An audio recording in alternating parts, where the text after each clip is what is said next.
Hi, ಏನು ಮಾಡ್ತಾ ಇದ್ದೀರಾ ಇಬ್ರು? ಮಲಗಿದ್ದೀರಾ?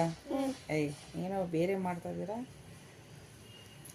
ಆಪಲ್ ತಿಂತಿದ್ದೀವಿ. ನೀನು? ಫುಡ್ಡಾ? ಫ್ರೂಟ್ಸ್. ಇವತ್ತೇನಿತ್ತು ಸ್ಕೂಲಲ್ಲಿ? ಕಾಂಪಿಟೇಷನ್ ಇತ್ತಾ ಇಲ್ಲ ರಿಸಲ್ಟ್ ಇತ್ತಾ? ಯಾರು ಔಟ್ ಆಫ್ ಔಟ್ ಬಂದಿರೋದು? ನಾನು. ಲಕ್ಷ್ಯ ನೀನು? ಲಾಸ್ಟ್ ಅಲ್ಲ, ನೀನು ಔಟ್ ಆಫ್ ಔಟೇ ಬಂದಿರೋದು. ಕನ್ನಡದಲ್ಲಿ ಮಾತ್ರ ಎಷ್ಟು ಮಾರ್ಕ್ಸ್ ಹೋಗಿತ್ತು? 2 ಮಾರ್ಕ್ಸ್. 2 ಮಾರ್ಕ್ಸ್. ಎಷ್ಟು ಹೋಗಿತ್ತು ಲಕ್ಷ್ಯ? 2 ಮಾರ್ಕ್ಸ್.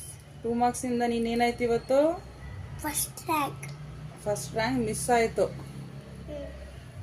ತಾನೇ? ನೆಕ್ಸ್ಟ್ ಟೈಮ್ ಏನು ಮಾಡ್ಬೇಕು ನೀನು? ಫಸ್ಟ್ ರ್ಯಾಂಕ್ ಕೊಡಬೇಕು.